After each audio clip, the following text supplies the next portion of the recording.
This presentation is brought to you by the Zach Ross Foundation, a global philanthropic organization with a focus on poverty, education, and mental health.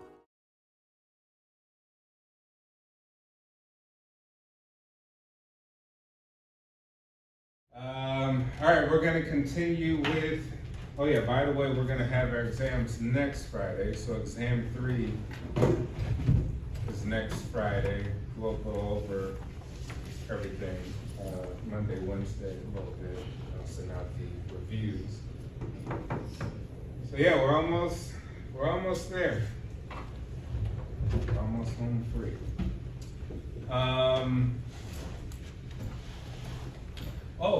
If you guys get a chance, if you're interested, I'm teaching community psychology next semester. So it's a really interesting course, kind of deals with a lot of stuff like this, social psychology groups and things like that. So I recommend signing up for it as soon as possible.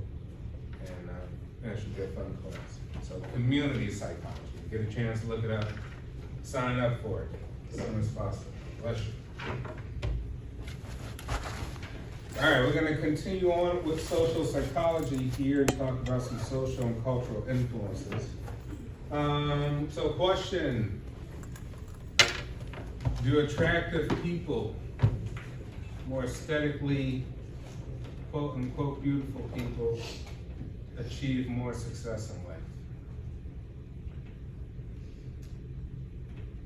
More social success. So, what do we think? Do you think aesthetics plays a role in people's social success? In what ways?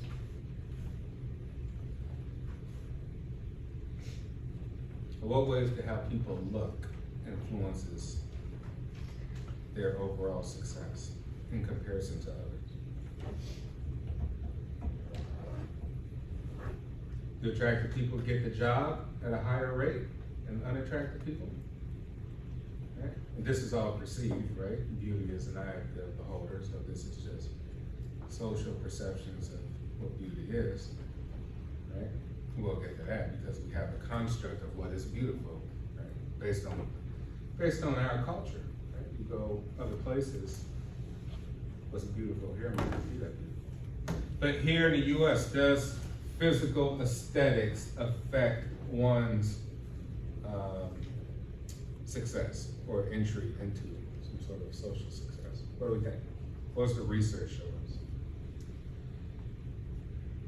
I would say yeah. Why? Why do you think so? I guess it could just depend on like what kind of job they're going for, Mhm. but it could influence the company or business to hire them based on the fact that they have good appearance. So it can influence the company, okay. Right? Last two candidates for a job, maybe say they have the same exact qualifications, right? One is more, perception of beauty is more beautiful than the other physically. Do we think that changes things? Or does personality count? All right, so the research shows, yes, beautiful people achieve higher levels of success than their perceived counterparts, right? Who will be perceived less attractive. We're just using attractive scales that we have here, and there are some that other psychologists use because of perceptions of beauty. Because they're kind of heuristics. Remember we talked about heuristics are shortcuts, right? It's like you go in the grocery store, you're trying to figure out where the taco seasoning is. Is it in the Mexican section? Is it in the spice section? Is it, you kind of use this to deduce how quickly you can find this thing to get out of there, right? So we have these shortcuts, and sometimes the shortcuts aren't that great because shortcuts are also part of stereotyping, right? You walk down the street and you see 3 young black gentlemen, it's 11:30 at night, walking towards you. maybe the first thing pops in your mind is like, I should probably cross the street, right? Because of what? Our cultural influences, social influences tell us, like, yeah, this might be a problem, right? As opposed to, say, a counterpart, you may see 3 white young males walking down the street towards you 11:30 at night, and you're like, who cares, right? So we show that stereotypes are just these quick snapshots of information to be like, well, this is kind of what I know culturally, kind of running these things in my head really quick to come up with some sort of information, right? A lot of times they can be very biased, right? So we use these things, and there are pros and cons to using it, because we do need to take some sort of information, right? And so your face is your information based on your culture, right? Your face is your information based on your culture. So a snapshot of that, well, we may see people who are attractive as being more happy. We may see people who are less attractive being a little bit less happy. Because people who are attractive may have higher self-esteem, higher regard for self, whether they could be narcissists, it could be whatever. So these perceptions that we have in our mind are based off these influences in our society because of our culture, right? So we got these ideas about what beauty is, ideas about race and attitudes towards race, attitude towards religious beliefs of people who subscribe to them, values and their traditions, right? And they're transmitted from one generation to the next, right? You say, so my mom and dad did this, so I just kind of do the same thing. Grandma and grandpa did it that way. We still do that. We still think that. We still believe that, right? So we bracket and break to all these different categories because of these influences within our culture. Now, our norms, right? Rules for expected and accepted behavior, right? They're very, very powerful. We live in this society here in America, and we have norms. If you deviate from them, it causes a lot of controversy, right? There's going to be a lot of consequences of deviating from the norms. Now, what is the reasoning for the norms? Where do the norms come from? What are the reasoning behind the norms?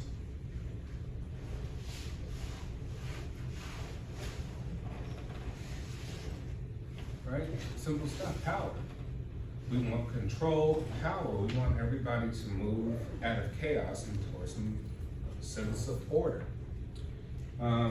So power and control are the reasons, the true nature of the reason for the norms. Now there's other reasons as well too, but we'll get to that. Availability, adaptability, and cultural variations among beliefs and values, so these things change. So we have cultures, we have subcultures, right? You could be punk rock, you could be hip hop, you could be all these various subcultures within the context of American culture, right? How children are nurtured, how dead are buried, which clothes are worn, right? We walk past these humongous graveyards, right? Acres and acres of land. Other places in the world, they bury their dead a little bit differently, right? Which kind of clothes do you wear? Different cultures have a different norm of that value. And it varies over time, right? We change, evolve, and shape our lives. Nature's about change. So if you can't accept change, then you're really kind of rejecting nature, because we are all going to change, as well as the culture will change over time. Now, studies have proven that also babies are more kind of agreeable with attractive faces, right? So these aesthetics are pretty, they're both nature and they're both nurture, because sometimes there's a lot that goes into it. So we think of, say, socioeconomic status, right? People who live in poverty, and we say, well, why do people over here always angry, right? Well, people may look angry all the time. Well, they have a pretty rough life. This is the environment, right? So we take these contexts and we kind of roll with them, and they produce some sort of idea of the state of mind or attitude towards people. There's also been shown that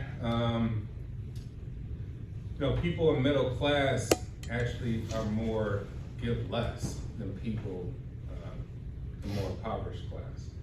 Not in the sense of monetary value, but in the sense of time and energy, right? Which means that people who are poor tend to be a little bit more sympathetic, empathetic to problems that other people have. Or people middle class are more like, pick yourself up like bootstraps. If I could do it, you could do it. Okay, look how far I've come to obtain what I've had. So these things also changes our attitudes towards things because of our environment.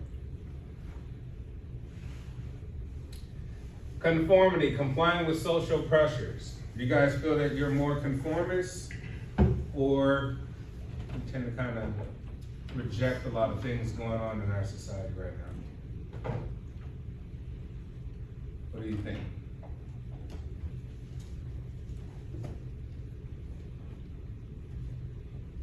You guys accept most of the things going on with politics, with society?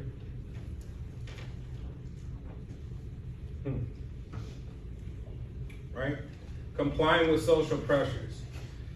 Remember we said there's kind of two theories on selling something, the art of persuasion, right? It's sort of the foot in the door and the door in your face. So when you go on the Facebook, Instagram, TikTok, and you see some sort of information or news, they're trying to persuade you, right? So it's either you skip it because it didn't grab your attention, which is, the process is really introducing something very, very small to grab your attention first, and then lead on to something big, right? So the salesman shows up at the door of your house, knocks, you'll listen for 5 seconds for what he's trying to offer, and after that you close the door, not interested. His job, right, his skill is to first grab your attention. If he doesn't grab your attention with something, then he can't lead up to actually what he's selling. And how it really works is if things do grab our attention, the things we look on social media for, except like, oh man, we skip through a million things, but these 20 things grab my attention. Those people who are promoting that thing are able to lead you to make bigger purchases, or to give more information about something to make you more interested on a bigger idea. So it's this whole kind of foot in the door theory, like first grab your attention, then you're able to shape a person's behavior and attitudes on a larger scale, right? As opposed to kind of doing your face, it's like, hey, you threw too much at me at once. This is way too much in too short a time. I'm back it off. Think of even dating, right? Because it relates to other people.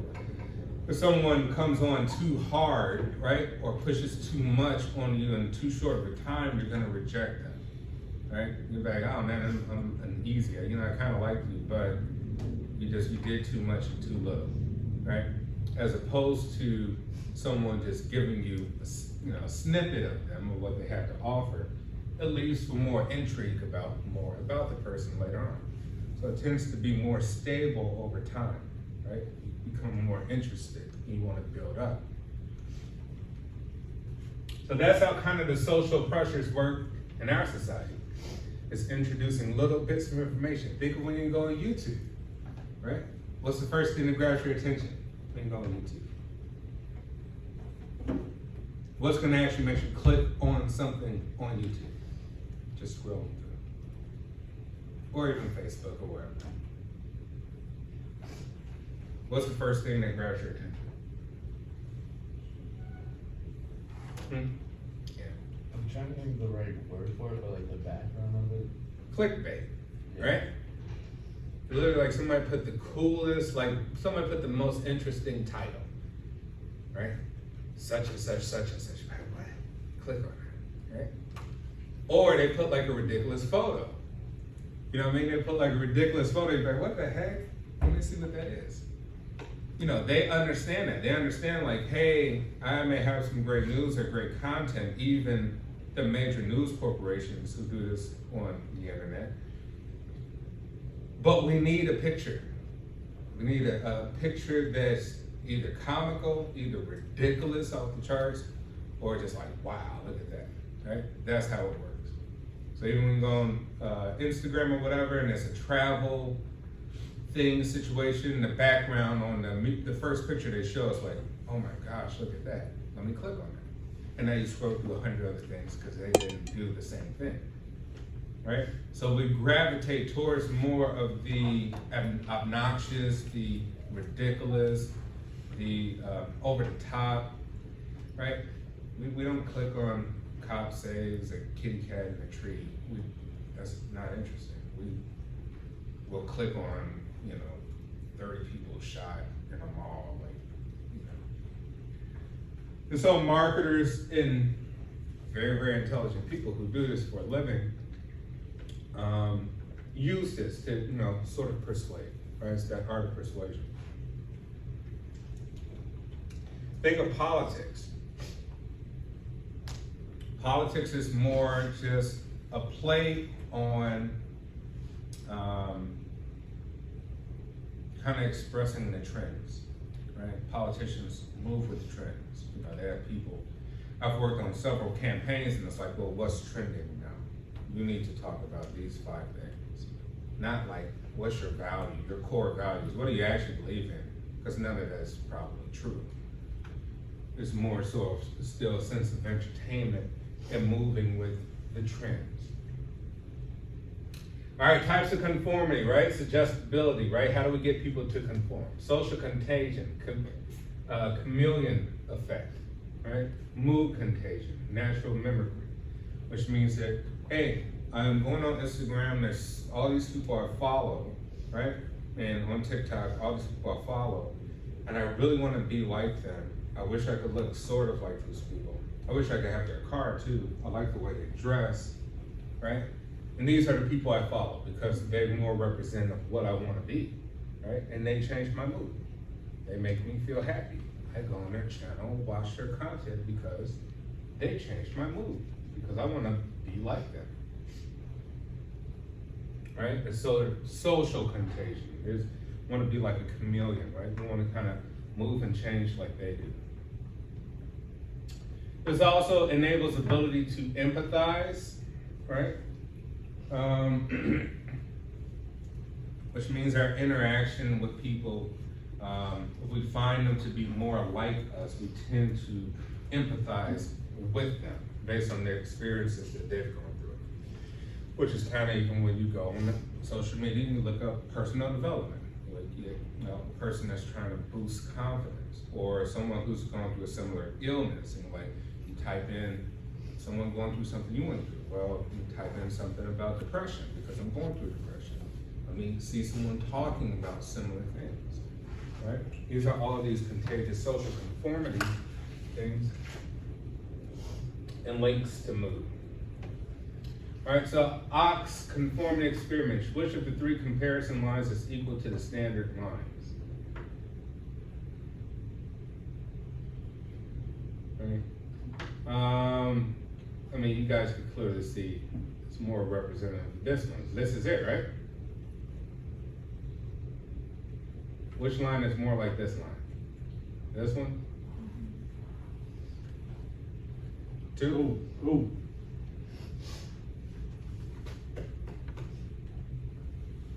Actually, it's 3, right? So 3 is actually more conforming to this. What's the point is that perception is everything, right? We see things and we jump to the gun. We jump to the gun because we see more elongated. What do you suppose most people would say after hearing 5 would say line 3? Which means that suggestibility, right? If I say line 3, now you believe it's line 3. We heard somebody say line 2, then more people say line 2, right? Which means we immediately jump to kind of what other people say because maybe we're not so confident about ourselves, right? Or we kind of jump the gun to, whatever grabbed our attention first. That's kind of what we go with. Normative social influence, conform to avoid rejection or to gain social approval. We don't like rejection, right? So people don't like to be rejected in any sense of the way. Why? Because it makes you question yourself. You're going to question why you're not good enough, why people reject you, right? Until you get to a certain point in your life where you're like, oh, that doesn't matter, right? You start to really think about the people who's giving the rejection, the quality of the rejection, the quality of the person. Which is, right, go online, likes and comments, right? The more likes, why are there likes on used by Instagram, Facebook, TikTok? What was the original purpose of that? What's the psychological purpose? What's the purpose of likes?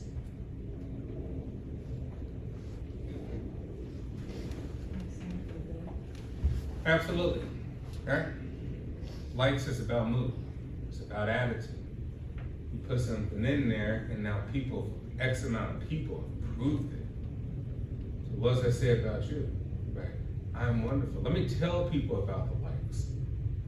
Guess how many followers, somebody may have 8 million followers, right? And what does it do in our mind? Good, we'll say like, well, that person is more valuable than another person who don't have likes, right? So these are all a play on the social psychology aspects that we're talking about, which is if you don't really, really think about it, this stuff harms you greatly, right? Because the internet is a social experiment. Social media is just that. It's a social experiment about you guys, me too, everybody. Social experiment to say, man, I can make somebody depressed. I can make somebody boost their confidence. I can make them feel great. All of this just by going on these platforms. When in essence, it's really a distraction from our innate selves, right? So once again, you take away the electronics that you guys have, what happens?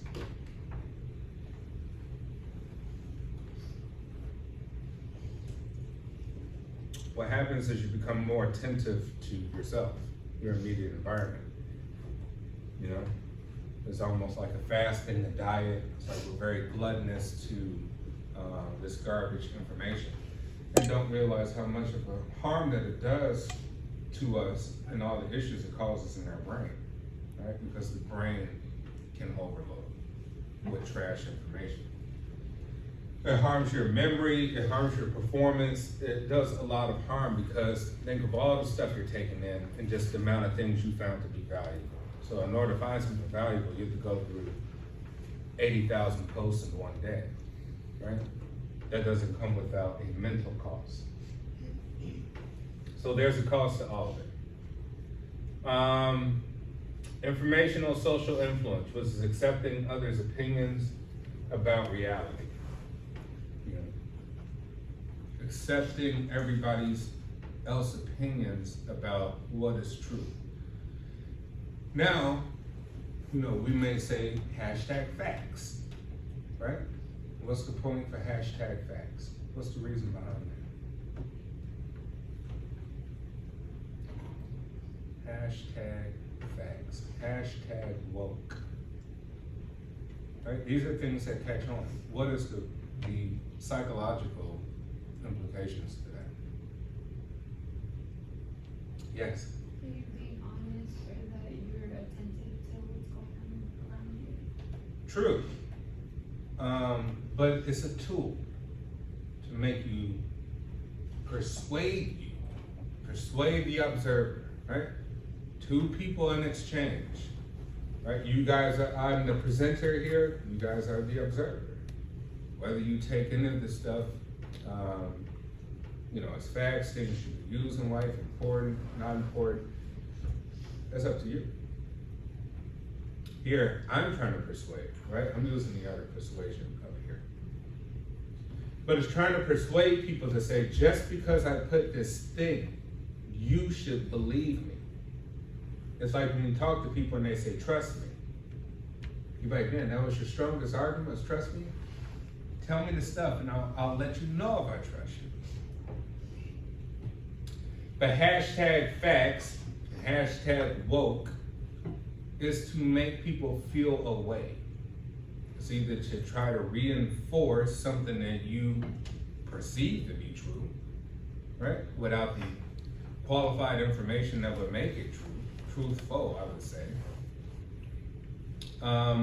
Or to say, hey, makes me feel good because now I feel woke. And if I feel woke, I feel like I'm looking behind the curtain of actually what's going on. But it could actually be a distraction in other ways. Truth of the matter is, right? I'm using truth of the matter here, is life is very, very complicated. There are no real, absolute, universal truths. Right? Ever.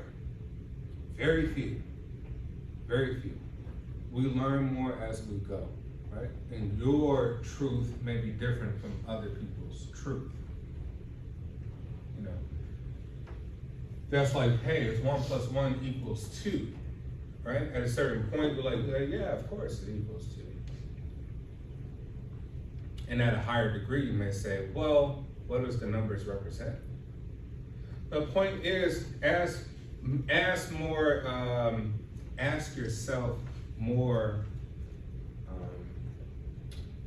deep questions about the nature of just things, right? And that's the point of even like when I went to get my doctorate, it's more so like contributing to the body of knowledge. Hey, we know all this about psychology, but add a little something more because we got to continue to know more and more as we go on. So does the influence make you you, or do you make you you?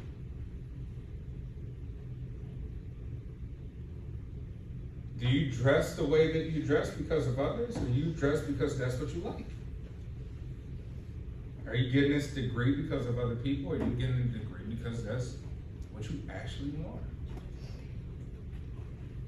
Who here feels that they're kind of leading this path towards their career, their education, based on what their parents want them to do? Or others? Who here is because they feel that this is what they truly, truly want to do? You really feel that way? How did you come to that conclusion? Me? I don't know, because I was like, I wanted to be a lot of things, and I finally like one major, like kind of mixed them all together. So it's kind of like, and I've been told a couple times that like I'll be good at it, and so I denied it for a long time, and then finally they all came together. So you were told that you'd be good at it? Yeah, but I always wanted to do something else, and then it's like it came on, and like when I finally got to college, I was like, okay, I actually do it. But if you wanted to do something else, right? I had the right.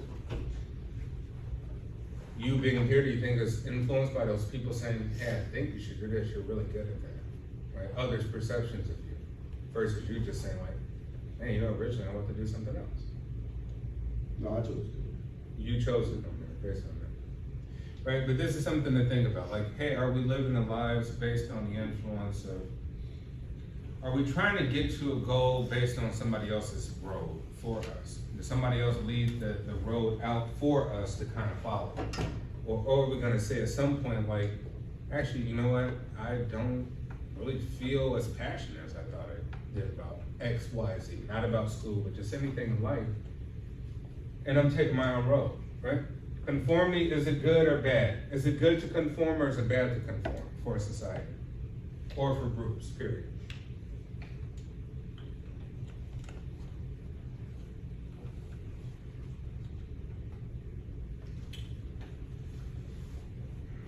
Right, think of the pros and cons. We won't have a country if people didn't conform. We wouldn't have a state. We wouldn't have people going to work, right? We wouldn't have an economy if people didn't conform and try to just do this normalized behavior, right? It's bad because people conform too much and now they're very closed-minded and now they reject new thoughts, new ideas, new ways of doing things. Think of even our parents, right? Let's say, okay, we drop out of college and say, I want to be an artist, right? I want to be a painter.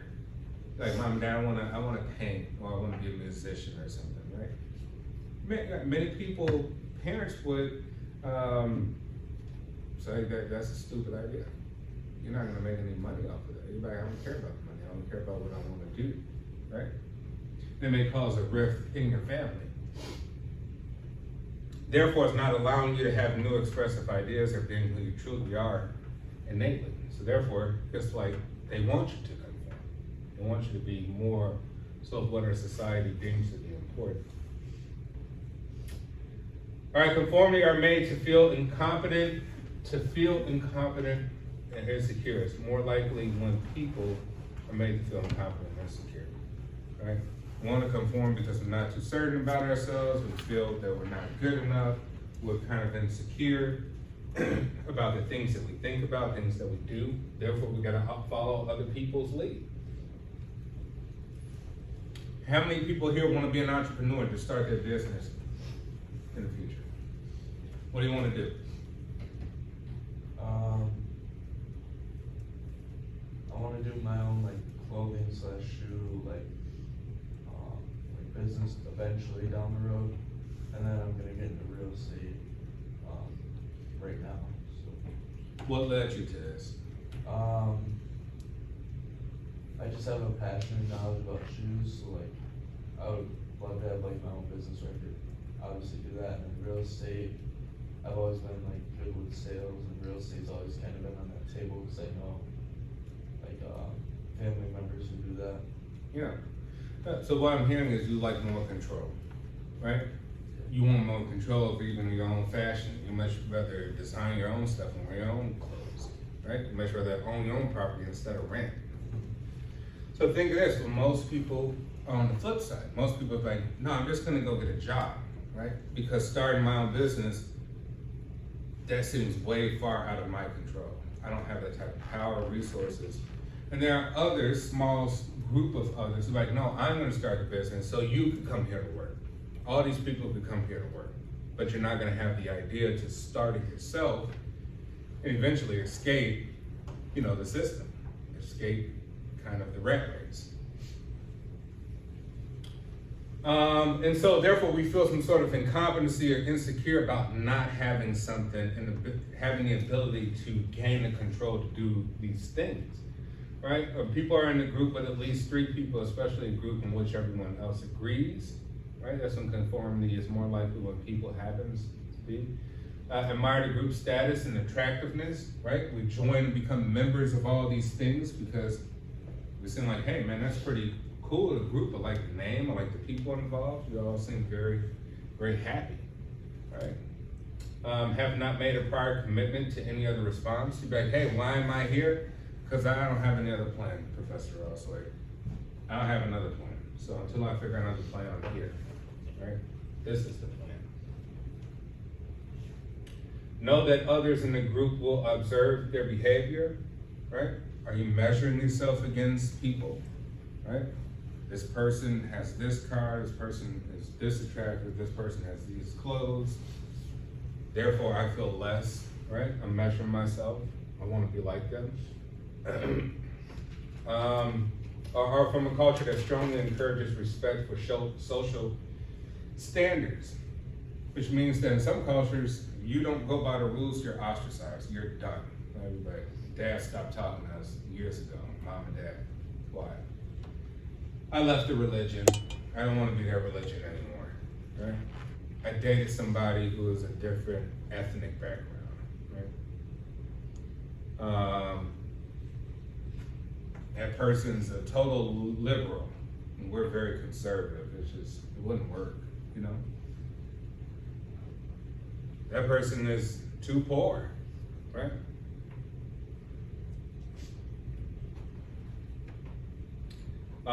Or think of certain degrees. I have a lot of Indian friends, right?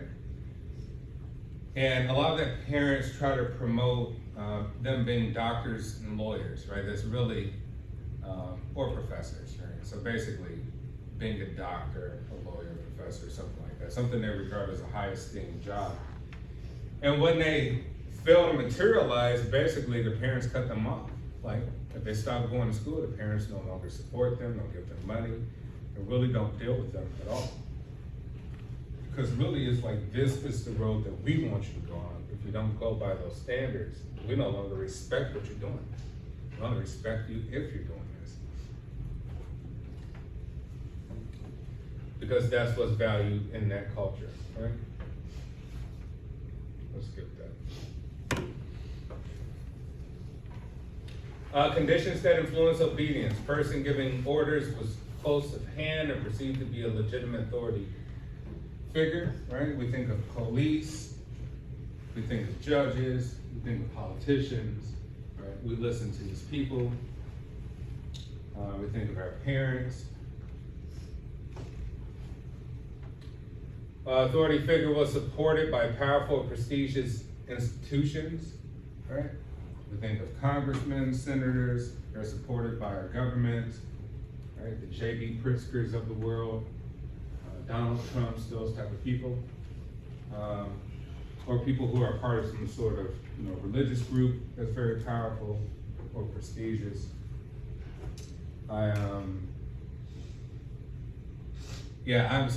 One of the groups I'm a member of is like, the Masons or whatever, right? So I'm like a 32nd degree Scottish Rite Mason. So people always think it's Illuminati, it's Masonic this, Masonic that, it's very prestigious, illuminated. So these are all these perceptions of prestigious institutions which really can give you a lot of power in a lot of places. A lot of social circles I go to, it really benefits, right?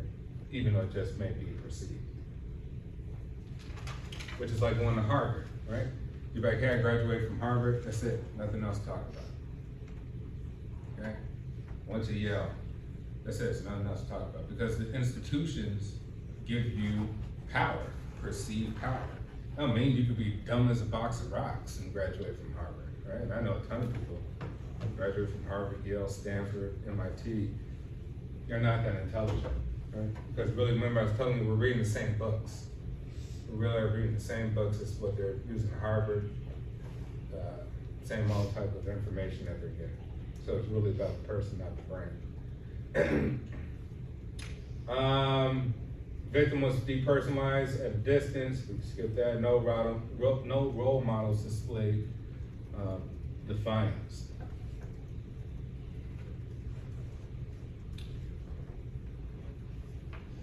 What do social influences studies teach us about ourselves? Strong social influences induce many people to conform to falsehoods or capitulate to cruelty. Right? Eventually we become victims of all these different social systems that we have. Right? We become victims to cruelty. We tend to get abused because people are authoritative, even in relationships.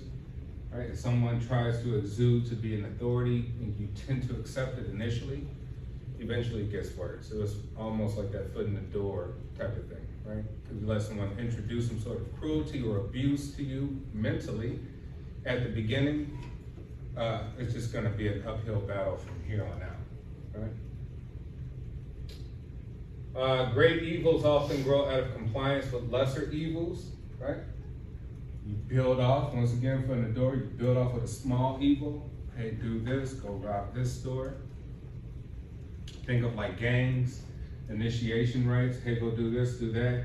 You're like, okay, that's not that bad. I'll go steal in the convenience store. We need you to do that. Now go downtown and steal on Michigan Avenue. We should do that. Now you build up, right? You build up more tolerance. Now you gotta go shoot somebody, right? Now you gotta go kill somebody.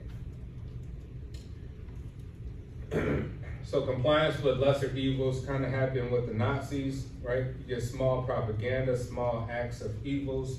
Eventually it leads and spiral out and leads to atrocities. After the first acts of compliance or resistance, attitudes begin to follow or justify behavior. So it shows you're immediately, either you should reject or accept. Whether you do either or, you will tend to justify that behavior, right? You will justify everybody attributed with that behavior too, which means you'll give passes and excuses to certain people in your group versus others.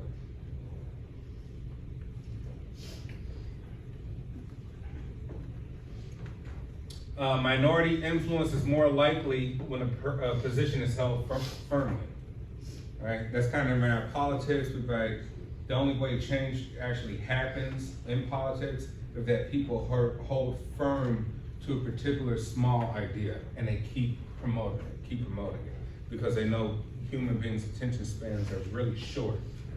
And if you don't keep promoting it, people forget about it, and therefore nothing happens. Group behavior, social facilitation, social loafing, and individuation, which is basically, well, in a group you can't lose yourself, right? You can be de-individualized. You lose self, and now you start to do exactly what everything the group wants you to do. You no longer even have your own distinct personality. And these are basically facilitating things within a social context. Right? You facilitate everything that the group says, and now, in essence, you may have become almost like a cult member, right? And we see that happening everywhere, right? You can think of Kanye West, supporters, right? Before his recent issue, right? Before that is basically, man, take your meds, his mom died, his this, his that, his that. Which means, hey, would you give the same excuses and passes to somebody other than them? Would you give it to your own family members, friends, random people you know? You might not give the same passes. Which means you reinforce this idea because you like the person as a musical artist, or as a person, or as a social influences, or a political person, that no matter what they do, there's an excuse. But you don't give the same excuses to other people, right? You can think of people like Donald Trump, right? And you can say, well, you know, this is NAS support, this is names. Like, well, what about the cheating on the wives and, you know, strippers and stealing money, and it doesn't matter. But you won't give those same passes to anybody else. So what it is, like you've reinforced all of these ideals because it fits the narrative of the group that you belong to, right? So in that sense, you become kind of lost in respect to that. And then groupthink, mode of thinking that occurs when the desire for harmony in the decision-making group overrides realistic appraisals of the alternative. Think of that, right? We talk of race, the social construct of race. You're like, man, I want to reinforce my race, my group, my ethnicity, right? You appraise it, a group of people you don't even know, right? For the sake of being taught to, just because we look alike and maybe our ancestors come from the same area for environmental purposes, that it's either this, but can't be anything else. That it has to be this, right? You've taken a stance. You're like, man, I'm pro this, I'm pro. And we make all the decisions based on the group basically overriding realistic appraisal of alternatives. You're like, well, that's still kind of closed-minded thinking, right? Is there another way? Are we a human family, right? So we've been so indoctrinated, so reinforced on so many ideas that we don't even look at realistic appraisals of thinking differently. Because we've had quote-unquote authoritative figures to direct us to think a certain way. And that's it. The mind is closed at that point.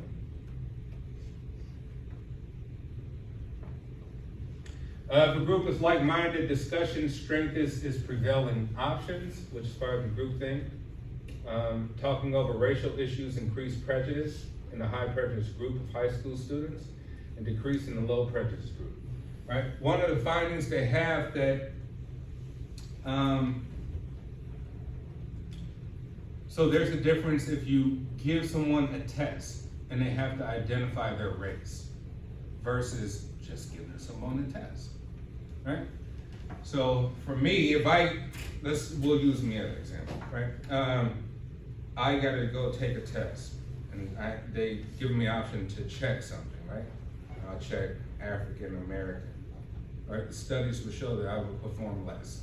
I would perform worse on the test had they not put nothing there, right? Because the perception is, I'm black, I should perform less than my counterparts in society, right? I should do worse. Think of that. Now, if you left that out and you say, put nothing, just put your name and start the test. Now the performance increases. Why? Because in our mind, we've already, kind of created these boxes of human beings, right? With these stereotypes, these perceptions. This is how it normally should go based on this. These people should perform better than these people, that. Which shows that it's very real internalizing how it is, how people feel, right?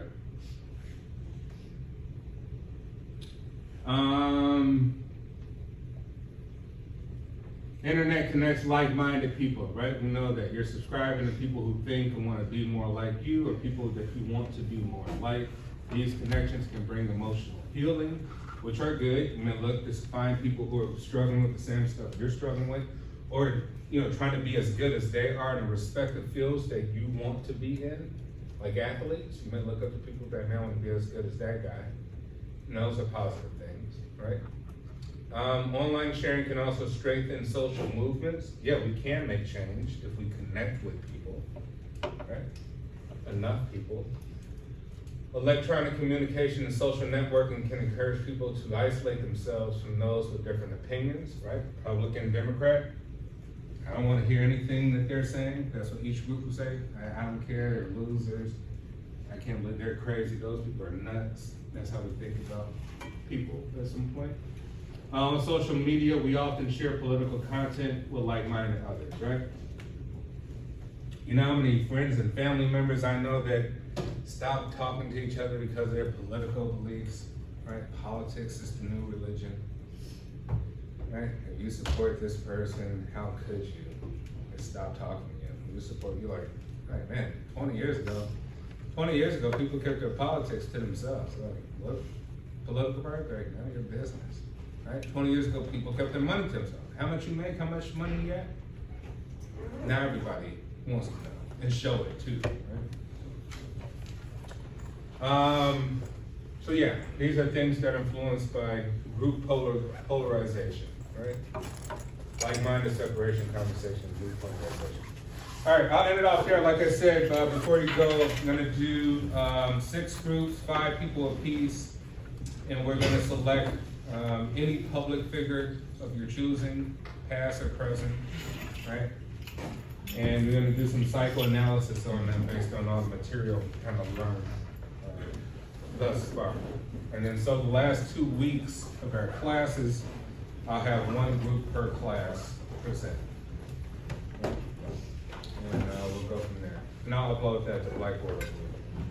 All right, have a good weekend, you guys. Presentation was brought to you by the Zach Ross Foundation, a global philanthropic organization focusing on poverty, education, and mental health. We hope you've enjoyed.